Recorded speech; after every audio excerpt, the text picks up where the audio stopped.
Rockhound here.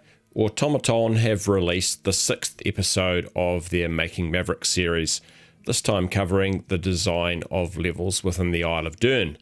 The video, while relatively short when compared with previous Making Mavericks episodes, contained quite a lot of new information and footage, so I'll take an in-depth look at what was shown. The dev diary sees Automaton's managing director James Thompson and their game designer Lawrence Barnett talking about how the Isle of Doorn will have a huge number of individually crafted levels within it.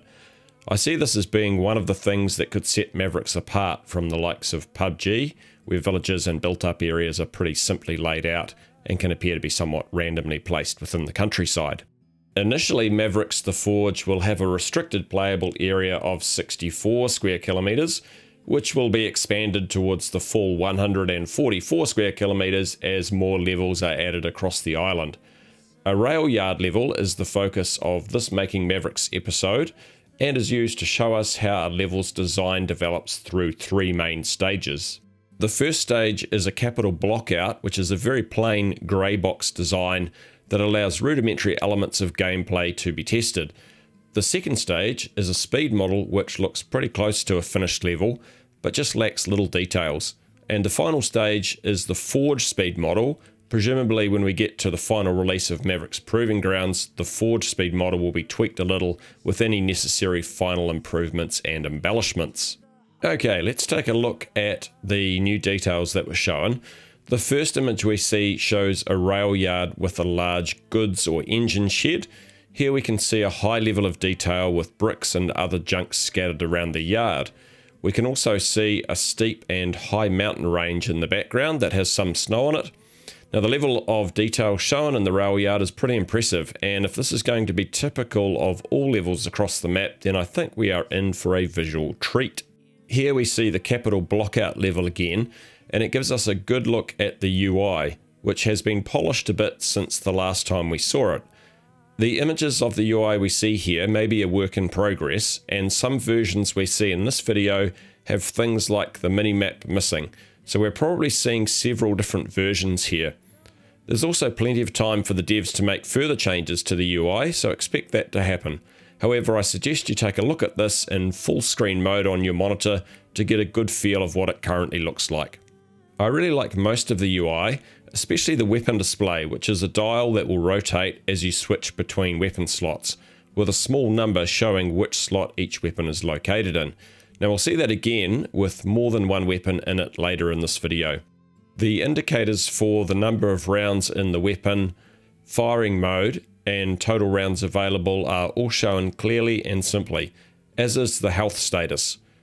These blue boxes show what appear to be key binding reminders, with B for shooting mode, M for the minimap, and later we see an H for either toggling the health bar or for starting healing. Now I would assume that you'll be able to turn these boxes on and off once you get used to which keys are which. The numbers on the UI have some minor drop shadow effect under them, and I don't think this really works that well, and it probably either should be removed or greatly improved at least. I do like though that the minimap is now circular, so that you can see around the edges of it in the bottom left of the screen, meaning that you can still pick up movement in that area or observe objects that are there.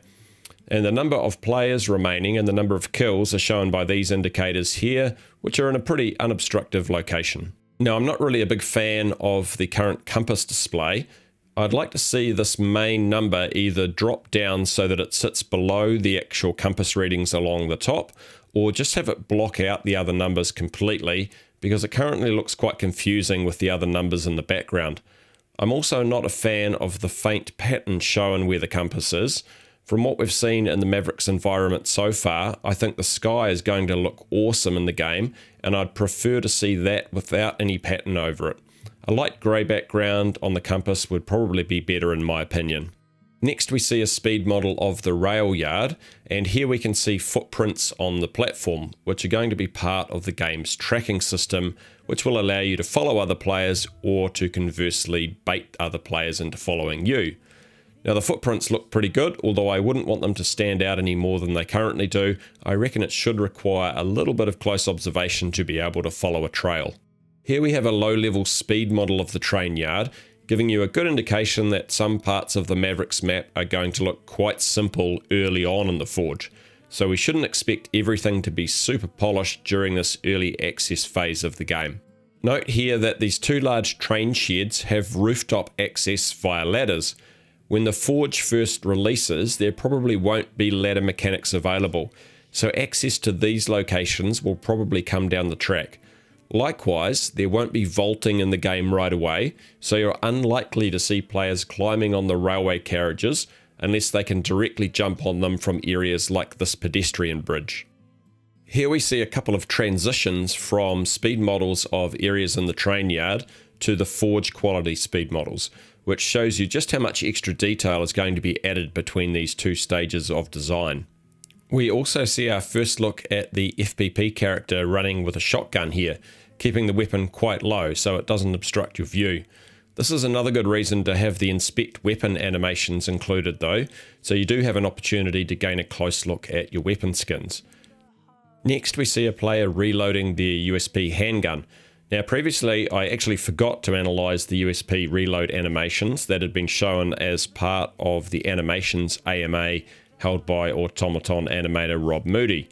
The reload animation shown in the rail yard is different to that seen in the AMA animations, and it looks a little odd because the character holds the magazine up close to their face, allowing you to see the first round, which actually makes the magazine look quite huge, and then somehow it sort of seems to shrink as it goes into the gun. Now I don't mind the animation itself, but perhaps the magazine needs to be held a little further away from the character's face so that the movement isn't too distracting.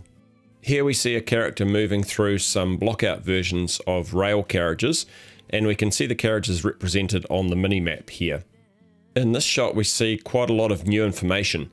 Firstly, there is what Lawrence Barnett described in the Mavericks Discord as a prototype of a mechanic that will allow you to support your factions throughout the Forge and contribute to their place in the world through your performance. What we see is called a faction cache, and what is presumably the Circle of Lazarus icon above it. Later in the video in this shot, we see some information in the blue rectangle which adds to this, and it says you can deposit your data at any of the faction caches located around the map, pick a faction and help them grow throughout the Forge. So it appears that some elements of the MMO part of the game, like supporting factions, are going to be included during the Forge. We can also see in the top left of the UI a data information icon, which looks like it would show when data is being uploaded or downloaded. Now while there will likely be rewards for supporting your faction by providing data, stopping at a faction cache is also likely to come with some risk because you're remaining in one spot for a period of time while the data is being transferred. We can also see something else on the UI, and that's this here which says upcoming kill rewards with an object next to it. And in the same image here we see what looks like a medkit next to upcoming kill rewards. So this may be part of how players will be tempted into higher risk situations, providing rewards for kills. Whether the kill reward actually relates to faction caches though is unclear.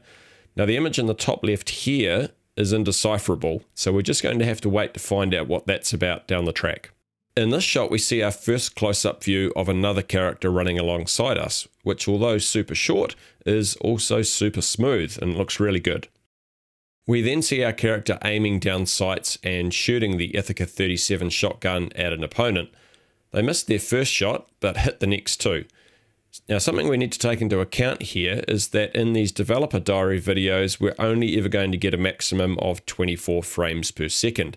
So the faster animations, like guns firing, are never going to look as smooth as they will in-game. Keeping that in mind, I think the gunplay here looks fine, although I do wonder why no hit markers are shown. Next we see a couple of new images of a logging camp, followed by some footage of the devs playtesting the game, firstly shooting a USP at an opponent, and then shooting the Ithaca 37 shotgun at a player with a USP. Note here that James Thompson has mentioned in the Mavericks Discord that the opponent you see here in the shipping container being shot is an older animation which will likely be replaced going into the Forge.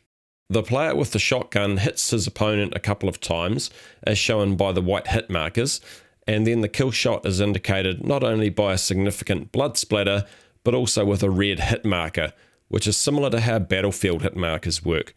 The scene is cut short there, so we don't get to see what gets left behind when a player is killed, although there doesn't appear to be any sort of loot crate on the ground, so maybe the body stays in the game and that's looted instead.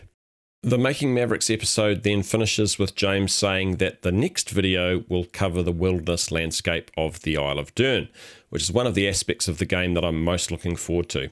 Well, that wraps up my analysis of this dev diary. Let me know your thoughts about the faction caches or anything else you've seen in the video today in the comments below.